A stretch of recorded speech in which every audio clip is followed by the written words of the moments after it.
دمی با نیساز، آهنگساز معروف افغان.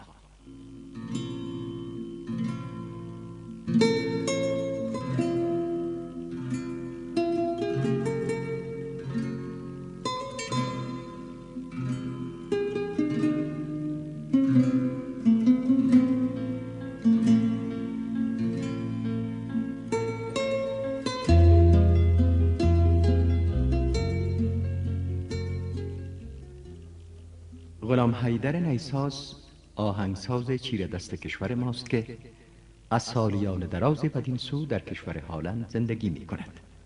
او یکی از برجسته ترین آهنگسازان افغانستان است که برای تعداد زیاد هنرمندان سرشناس کشور چون استاد مهوش، احمد ولی، هنگامه، رحیم مهریار، جواد غازیار و شمار دیگری آهنگ ساخته است.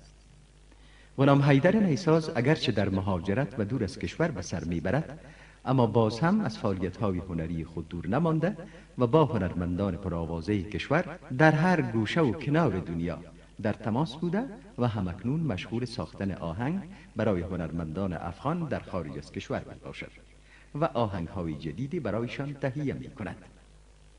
از کمپوزهای ماندگار غلام حیدر نیساز که همواره به دلها چنگ میزند میتوان آهنگهای امشب چو شمع گریه کنان قصه میکنم، در سکوت بی تو بودن و ای درد تو آرام دل و صدای خانم هنگامه را نام برد.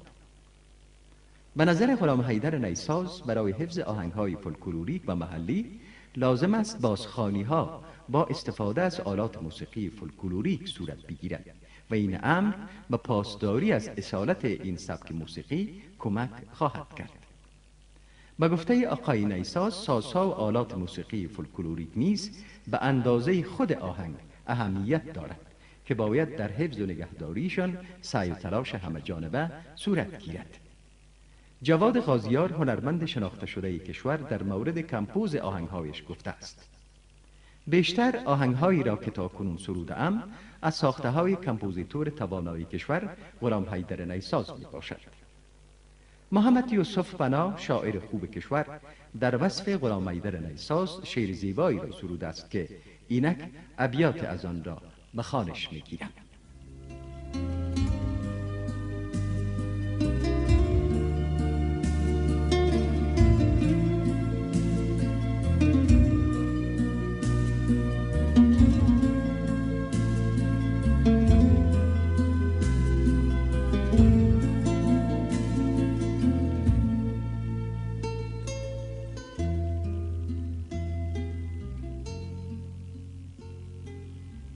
قصه پردازم ز نای و سر و ساز، قصه ها از چنگ و نای و ساز و راز.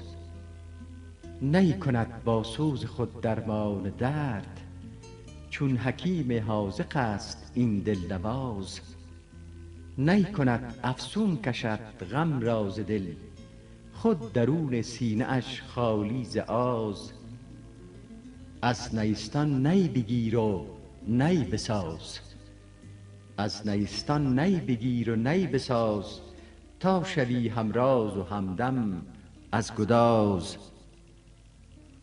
قصه عشق و محبت نی کند، قصه عشق و محبت نی کند، از دل ساز او کشد آواز و ساز.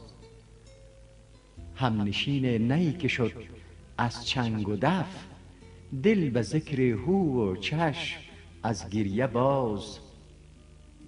نی گرفت تا سوز و سر اندر نوا، قصه از محمود کرد عشق ایاز.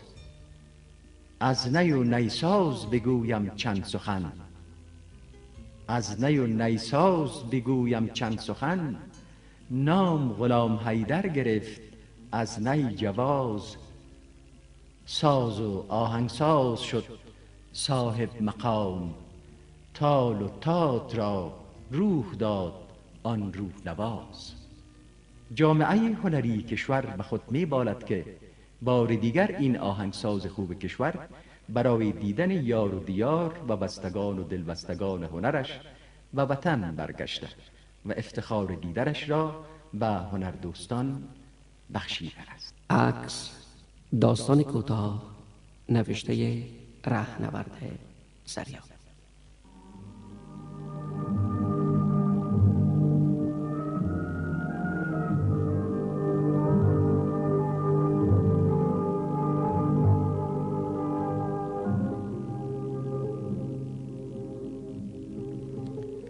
آن روزها 7 ساله بودم. هر روزی که از راه می گذشتم عکاس سال خورده ای را می دیدم که کمره رنگ رو رفتهش را در پیاده رو نزدیک دیوار گذاشته است و خودش هم روی زمین نشسته و چارت می زد. کمره او چیز صندوقچه مانندی بود که 3 تا پایه دراز داشت و در قسمت جلوی این صندوقچه سوراخ شیشه داری بود که همیشه با یک کلاهک چرمی سیاه پوشیده می بود. روبروی این سوراخ دریچه‌ای قرار داشت و در طرف راست صندوقچه پارچه سیاه آستین مانند آویزان بود. گاه گاه هم می دیدم که عکاس پیر کار می کند، عکس کسی را می گرفت. در چنین اوقات مردی که می خواست عکسش گرفته شود نزدیک دیوار جلوه پرده سیاه بر یک چوکی کهنه چوبی می نشست. عکاس پیر از آن روزنه به داخل صندوقچه می نگریست. کلاهک چرمی را از روی سوراخ شیشه‌دار می برداشت و در همین حال به مردی که می خواست عکسش را بگیرد می گفت سرت را بلند بگی، کمی پایین، نه کمی بالا، دست مرا ببین، خوب است همه تو باش. من با شگفتی و حیرت حرکت‌های او را می دیدم و سخن‌هایش را می شنیدم و با خود می گفتم در این صندوقچه چی خواهد بود؟ هرچه فکر می کردم هیچ جواب پیدا نمی توانستم و خیلی آرزو داشتم که بتوانم به درون پر از اسرار این صندوقچه نگاه بیاندازم. در واقع اشتیاق سوزانی بود. وقتی چند لحظه بعد می دیدم که عکاس سال خورده کاغذ مرطوبی را بیرون می کشد و روی این کاغذ عکس مرد دیده می شد که چند دقیقه پیشتر در برابر آن سوراخ شیشه دار نشسته بود. حیرت و تعجبم سخت فضولی می گرفت و آن اشتیاق سوزان سوزنده تر می شد. یک روز پیش این عکاس پیر رفتم و پرسیدم عکس مرا میگیری؟ عکاس پیر لبخند زد، سراپایم را نگریست و گفت ها میگیرم. گفتم چند باتم؟ پرسید نیم تنه باشه یا سر تا پا؟ جواب دادم سر تا پا.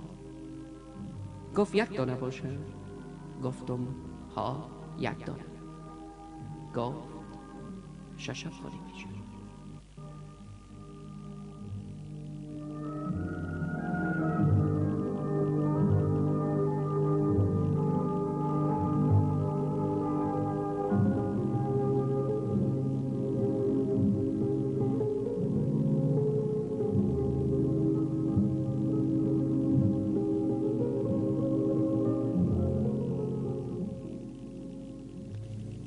از آن روز به بعد به جمع کردن پولهایم شروع کردم.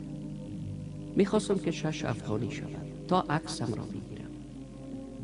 روزها آمدند و رفتند تا پولهایم به 6 افغانی رسیدند و آن روز پولها را در جیب کردم و رفتم به سراغ آن عکاس پیر. وقتی مرا دید مثل این که منتظرم باشد پرسید خوب آمدی؟ پولها را به او دادم و گفتم 6 افغانی است. سکه ها را به آن که بشمارد در جیب کرد و گفت یک عکس خوب ازت میگیرم. بعد به سوی پرده سیاهی که بر دیوار آویزان بود رفت و گفت آلا بیا و اینجا استاد شد. جلو پرده سیاه ایستادم. عکاس پیر کلاگک سیاه سوراخ شیشه‌دار را برداشت. بعد از دریچه عقب به درون صندوقچه نگریست. و سوراخ شیشه‌دار چشم دوخته بودم. مرغ شب در دلم پرپر می‌زد. به سختی از خنده‌ای که در دلم می‌جوشید جلوگیری می‌کردم. در همین حال به خودم می‌گفتم عکسم گرفته میشه. به به، عکسم گرفته میشه. صدای عکاس سال خورده را شنیدم که میگفت به طرف چپ بیبی. نه کمتر، طرف راست، یک ذره. بس. فکر میکردم این عکسم چگونه خواهم. عکاس پیر گفت پاهایت را جفت کن. دیگر نتوانستم از خنده جلوگیری کنم. لبهایم باز شدند. عکاس پیر صدا کرد خنده نکن. لبهایم را روی هم فشردم تا از خنده خودم جلوگیری کنم، در حالی که به سوراخ شیشه‌دار چشم دوخته بودم. سخت می‌کوشیدم تا خنده هم را فرو خورم. باز هم صدای عکاس پیر را شنیدم تکان نخوری.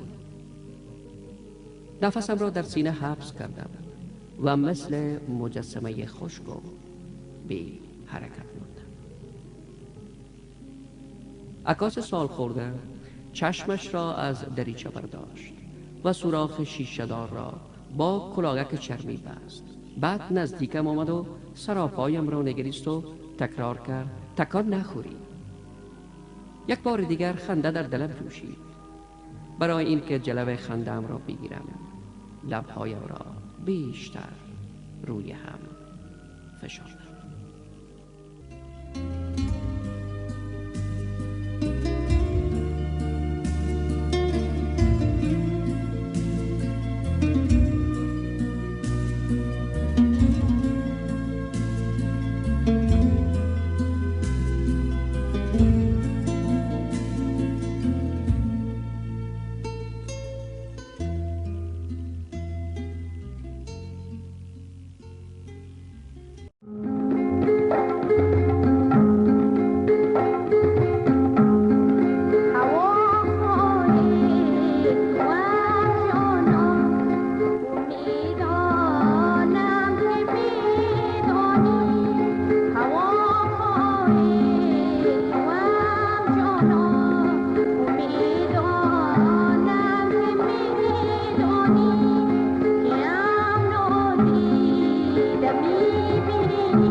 نبینم